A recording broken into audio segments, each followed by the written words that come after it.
So hello friends, welcome back to my YouTube channel. इस video हम देखने वाले हैं डिप्लोमा 6 सेमेस्टर मैकेनिकल इंजीनियरिंग का एक पेपर है जिसको एएमपी शॉर्ट फॉर्म में जानते हैं। इसका फुल नेम है एडवांस मैन्युफैक्चरिंग प्रोसेस। तो एडवांस मैन्युफैक्चरिंग प्रोसेस का हम लोग इस वीडियो में हम लोग देखेंगे कि किस टाइप के ऑब्जेक्टिव क्वेश्चंस आए थे और किस टाइप के सब्जेक्टिव क्वेश्चंस आए थे।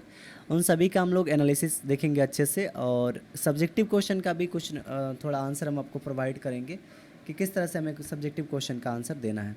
तो चलिए हम लोग स्टार्ट करते हैं ऑब्जेक्टिव फर्स्ट से।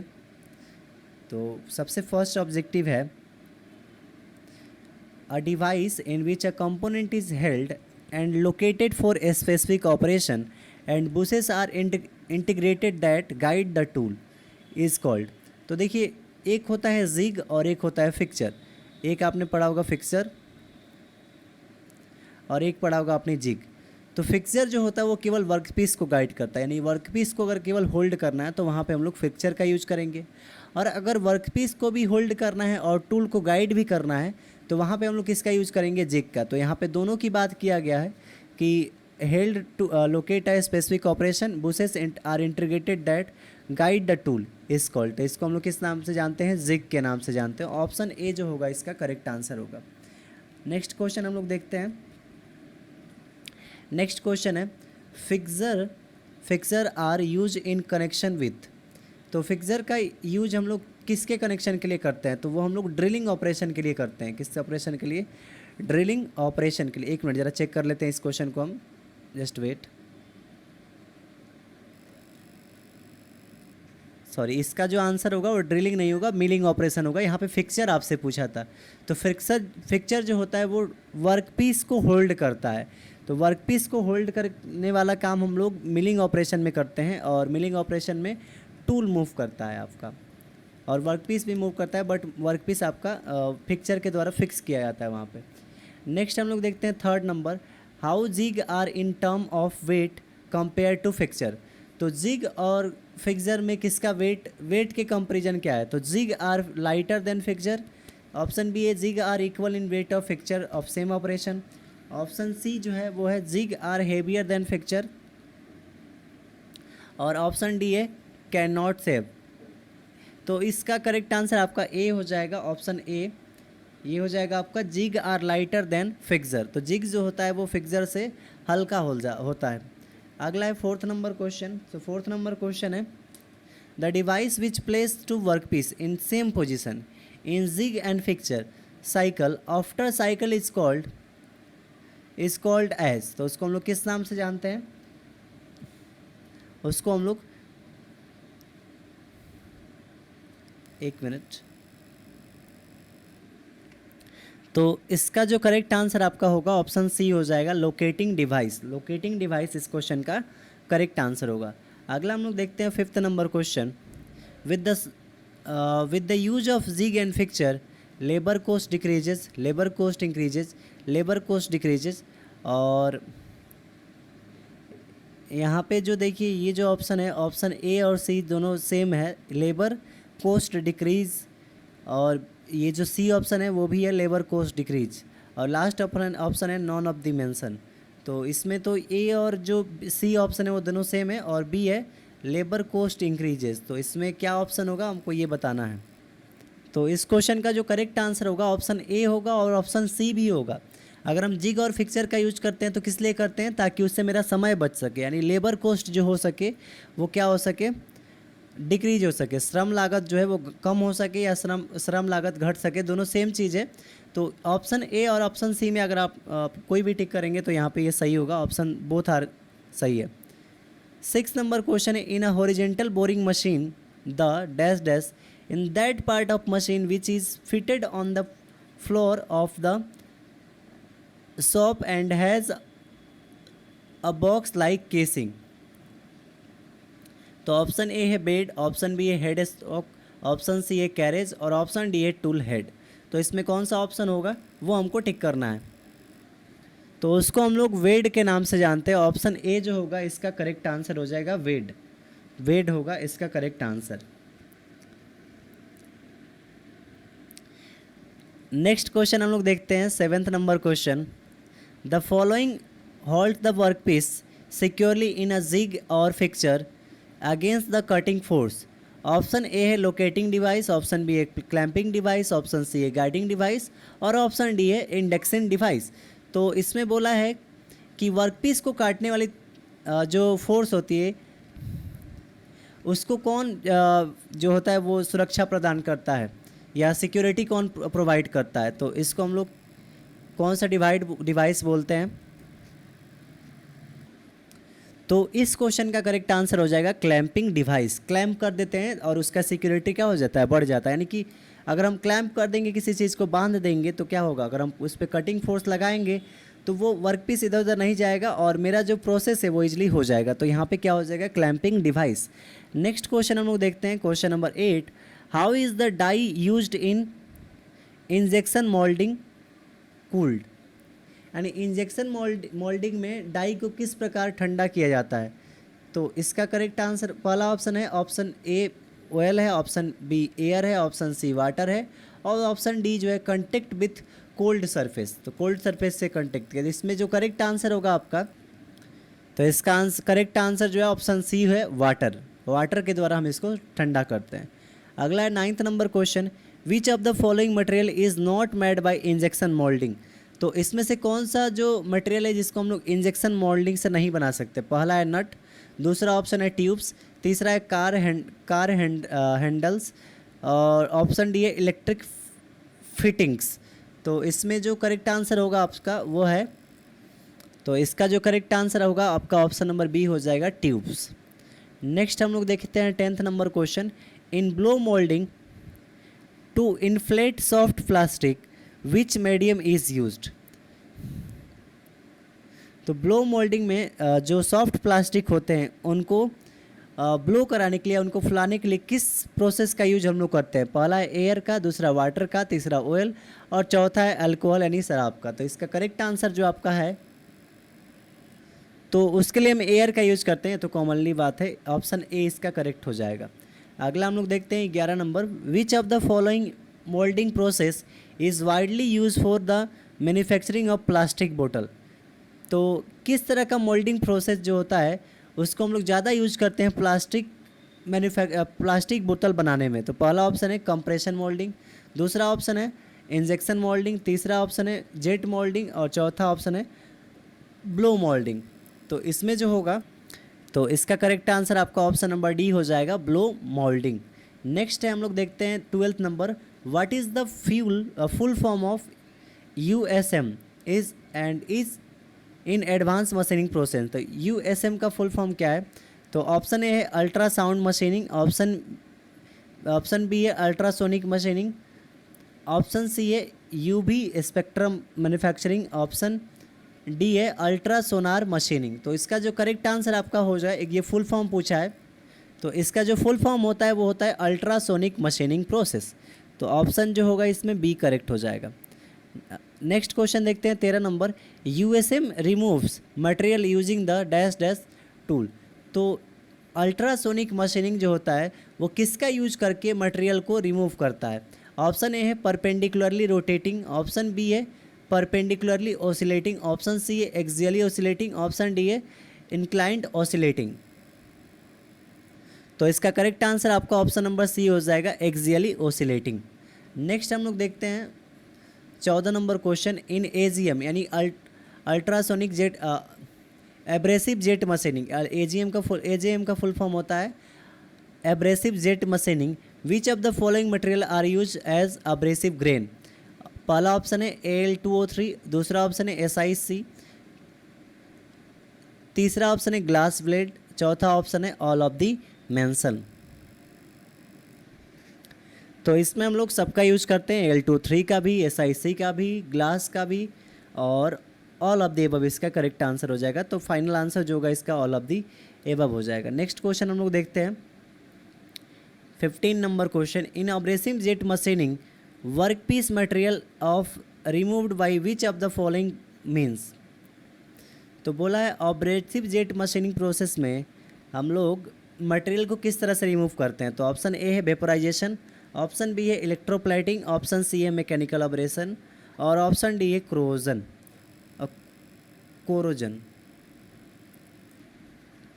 तो इसका करेक्ट आंसर आपको ऑप्शन नंबर सी हो जाएगा, मैकेनिकल अब्रेशन।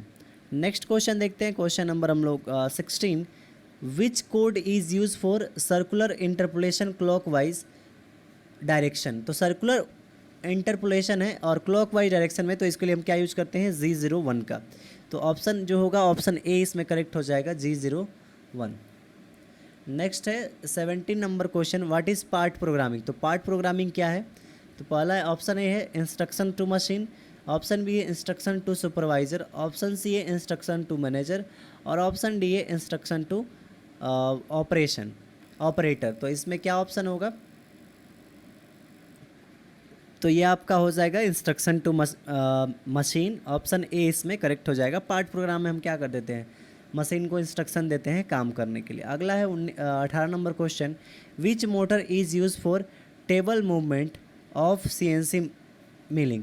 तो CNC मिलिंग के टेबल मूवमेंट के लिए, CNC मशीन में टेबल मूवमेंट के लिए हम लोग किस टाइप का मोटर यूज करते हैं। देखिए यहाँ पे टेबल मूवमेंट की बात किया है, ना कि CNC मशीन को मूवमेंट की।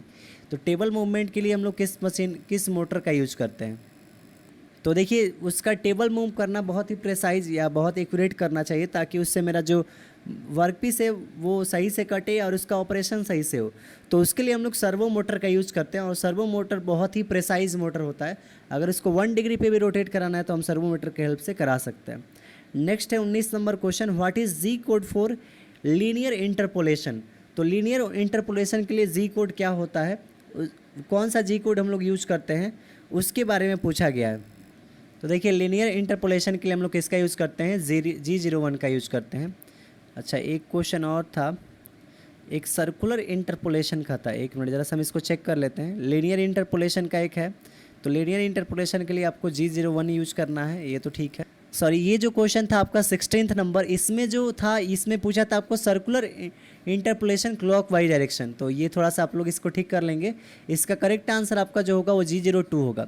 अगर सर्कुलर इंटरपोलेशन क्लॉकवाइज डायरेक्शन के लिए बोले तो G02 होगा, और अगर circular interpolation anti clockwise direction के लिए बोले तो वो G03 होगा। तो यहाँ पे सर्कुलर लिखा था, हम थोड़ा ध्यान नहीं दिए थे। और इसका जो 19 नंबर क्वेश्चन था, इसमें लीनियर इंटरपोलेशन के लिए G01 का यूज करते हैं। अगला है 20 number last objective, which kind of switches examine और detect the presence of an item और object without making contact with them. को किस तरह से के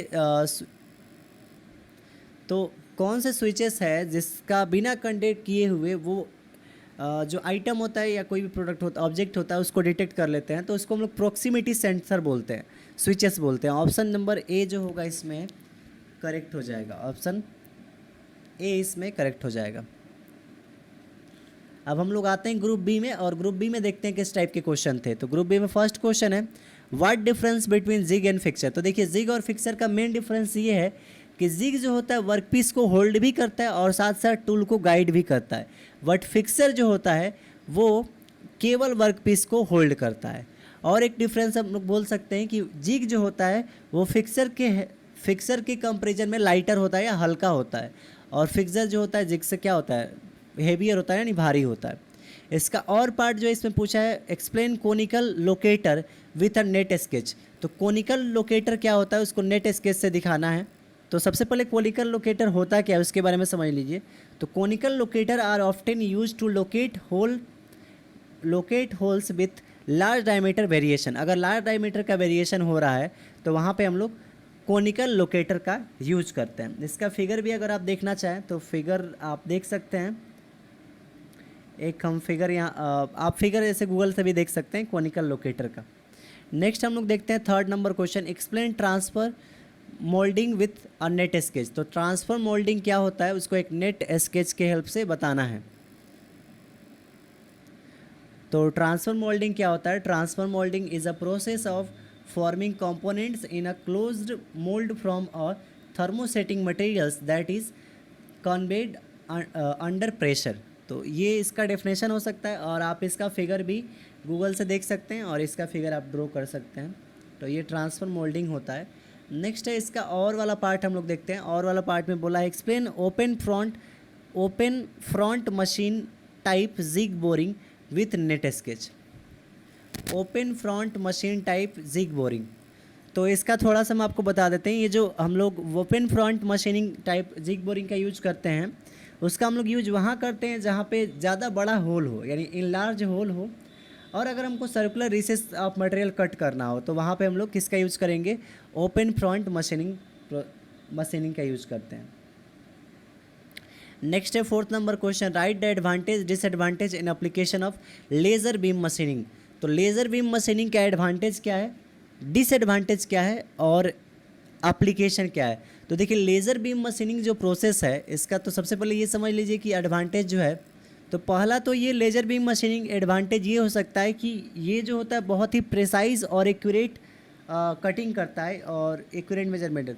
इसमें कोई भी स्ट्रेस डेवलप नहीं होता है क्योंकि टूल और वर्क भी इसके बीच में कोई कनेक्शन नहीं होता है, ये लेज़र के हेल्प से होता है कटिंग। हाई स्पीड पे ये काम करता है लेज़र बीम मशीनिंग, और इसको हम लोग ऑटोमेटिकली सेट कर सकते हैं। इसका डिसएडवांटेज ये हो सकता है कि हाई इनिशियल कॉस्ट होता है इसके इम्प्लीमेशन में हाई इनिशियल कॉस्ट लग सकता है। एनर्जी बहुत ज़्यादा कंज्यूम होता है लेज़र बीम मशीनिंग प्रोसेस में, और मेंटेनेंस और सेफ्टी का काफ़ी ज़्यादा ध्यान रखना होता है लेज़र बीम मशीनिंग में। अगर आपका हाथ कहीं से आ गया लेज़र बीम मशीन के आगे तो वहाँ पे आपका हाथ भी डैमेज हो सकता है। एप्लीकेशन क्या हो सकता है इसका, तो एप्लीकेशन इलेक्ट्रॉनिक मैन्युफैक्चरिंग में हम लोग यूज़ कर सकते हैं, मेडिकल डिवाइस में कर सकते हैं, ऑटोमेटिव इंडस्ट्री में करते हैं, टूल एंड डाई मेकिंग में करते हैं, एरोस्पेस में करते हैं, और ये सारे इसके क्या है एडवांटेजेस है।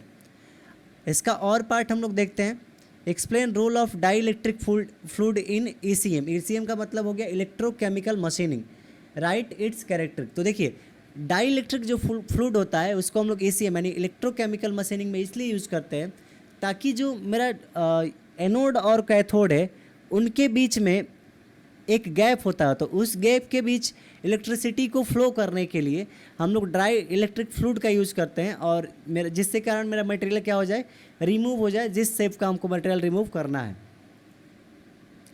कैरेक्टरिस्टिक क्या हो सकता है, तो जो डाई इलेक्ट्रिक फ्लूइड होना चाहिए वो उसका विस्कोसिटी बहुत कम होना चाहिए। ऐसा नहीं होना चाहिए कि विस्कोसिटी उसका ज़्यादा है तो मटेरियल फ्लो ना करे और मटेरियल जम जाए, वो जो फ्लूइड है वो जम जाए, और साथ में वो क्रोजन रेसिस्टिव भी होना चाहिए। तो ये सारे उसके क्या हो सकते हैं, कैरेक्टरिस्टिक हो सकते हैं। 5th नंबर क्वेश्चन है, एक्सप्लेन कैनड साइकिल। तो कैनड साइकिल क्या है इसके बारे में पूछा गया है। तो canned cycle is a combination of machining movement that perform machining operation like drilling, milling, boring और टैपिंग। तो ये जो होता है एक कॉम्बिनेशन होता है मशीनिंग प्रोसेस का, जिसमें आपका ड्रिलिंग इन्वॉल्व होता है, मिलिंग इन्वॉल्व होता है, बोरिंग इन्वॉल्व होता है और टैपिंग इन्वॉल्व होता है। This cycle simplify the program by using a single block with a Z code to specify the machining operation, usually specify in several blocks. This cycle also called a fixed cycle. तो हम लोग कैनड cycle को एक तरह से fix cycle के भी नाम से जानते हैं। इसमें हम लोग क्या करते हैं कि सिंप्लीफिकेशन लेते हैं, एक ही कॉम्बिनेशन बना देते हैं ऑपरेशन का, और उससे हम लोग क्या करते हैं, मैन्युफैक्चरिंग करते हैं। और पार्ट इसका जो है वो पूछा है, right advantage and disadvantage of NC system. NC system का मतलब होता है न्यूमेरिकल कंट्रोल सिस्टम, यानी जब हम किसी मशीनिंग ऑपरेशन को न्यूमेरिकल पार्ट प्रोग्रामिंग करके और उस वर्क पीस को या जो कटिंग करते हैं या सेंसिंग मशीन में हो गया, तो अगर उसको कंप्यूटर के द्वारा NC पार्ट प्रोग्रामिंग के द्वारा किया जा रहा है तो उसको हम लोग NC सिस्टम बोलते हैं। और इसका एडवांटेज डिसएडवांटेज इसमें पूछा गया है। तो एडवांटेजेस क्या क्या हो सकते हैं, तो पहला एडवांटेज ये हो सकता है इंक्रीज प्रिसीजन एंड कंसिस्टेंसी। तो ये प्रिसीजन और कंसिस्टेंसी को बढ़ाता है, प्रोडक्टिविटी को इन्हांस करता है, फ्लेक्सिबिलिटी इसमें होता है। NC प्रोग्रामिंग में हम एक बार प्रोग्राम कर दिए, अगर उसमें कुछ चेंजेस करना है तो फिर प्रोग्राम को हम क्या कर सकते हैं, एडिट कर सकते हैं। रिड्यूस वेस्ट, इससे बहुत कम वेस्ट होता है, और लोअर लेवल कॉस्ट यानी कि कम कॉस्ट इसमें लगता है।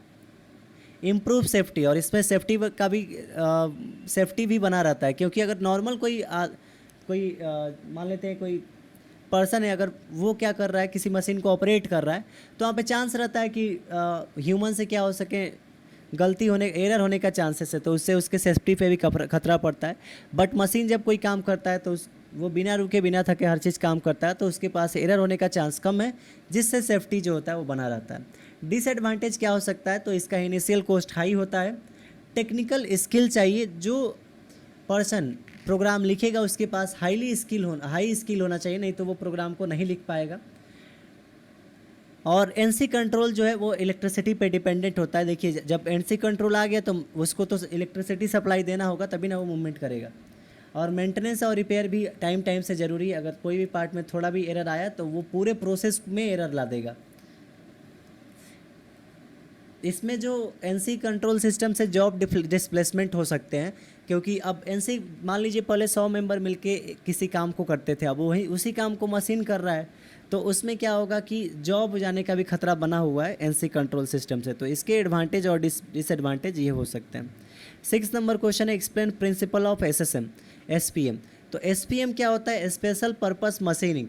तो इसमें हम लोग क्या करते हैं, एक टाइप का मशीन बनाते हैं। अगर हमको कोई ऐसा ये चाहिए, ऑब्जेक्ट चाहिए या कोई ऐसा पार्ट बनाना है जो स्पेशल हो या जिसको लार्ज अमाउंट में बनाना है मास प्रोडक्शन के लिए, तो हम लोग किसका यूज करते हैं वहाँ पे? एसपीएम का, स्पेशल पर्पस मशीनिंग प्रोसेस का यूज करते हैं, मशीनिंग का यूज करते हैं। और पार्ट इसका जो है explain maintenance manual and maintenance record.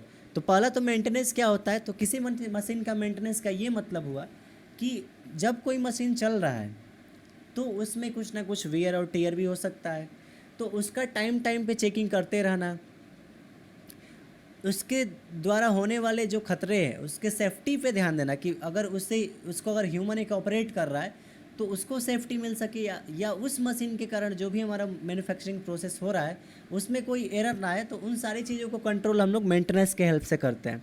Manual पूछा है कि मैनुअल क्या होता है और मेंटेनेंस रिकॉर्ड क्या होता है। तो पहले तो देखिए मेंटेनेंस जो होता है वो आपका मेंटेनेंस कई तरह के होते हैं। एक प्रेडिक्टिव मेंटेनेंस होता है, करेक्टिव मेंटेनेंस होता है। अब पूछा है मैनुअल क्या है, तो उसी सारे मेंटेनेंस को हम लोग एक मैनुअल के फॉर्म में बनाते हैं, उसको एक सीट पे तैयार करते हैं कि क्या क्या दिक्कतें हैं, क्या क्या कब खराबी आ सकता है। उसके बाद है मेंटेनेंस रिकॉर्ड। तो मेंटेनेंस रिकॉर्ड क्या होता है उसके बारे में समझ लेते हैं हम लोग। मेंटेनेंस रिकॉर्ड का मतलब ये हुआ कि कब कोई मशीन ख़राब हुआ, कब उसमें हम लोगों ने प्रोसेस किया और कितने टाइम तक ये चलेगा, उन सारे का रिकॉर्ड रखना क्या कहलाता है? Maintenance record. और ये काफ़ी इंपॉर्टेंट है मेंटेनेंस। ग्रुप सी में अब हम लोग आते हैं जो 6 नंबर के क्वेश्चन है, उसमें 7th नंबर क्वेश्चन पूछा है explain leaf jig with a neat sketch. तो पहला लीफ जिग आपको डिस्क्राइब करना है, लीफ जिग क्या होता है उसके बारे में आपको फुल्ली डिस्क्राइब करना है। तो ये आप गूगल से देख के लिख सकते हैं इसका लीफ जिग का। जिग सबसे पहले तो आप जिग का डिफिनेशन लिख दीजिएगा। जिग क्या होता है? एक कंपोनेंट है जिसके हेल्प से हम वर्कपीस और टूल को गाइड करते हैं, वर्कपीस को होल्ड करते हैं और टूल को गाइड करते हैं। उसके और पार्ट में बोला है explain milling fixture with a neat sketch. तो मिलिंग फिक्चर का नेट स्केच के हेल्प से आपको क्या करना है? डिस्क्राइब करना है। तो मिलिंग के बारे में तो हमने बता ही दिया आपको। 8 number question explain cross rail type jig boring machining with neat sketch. तो cross rail type jig boring machine को आपको एक्सप्लेन करना है। तो जो क्रॉस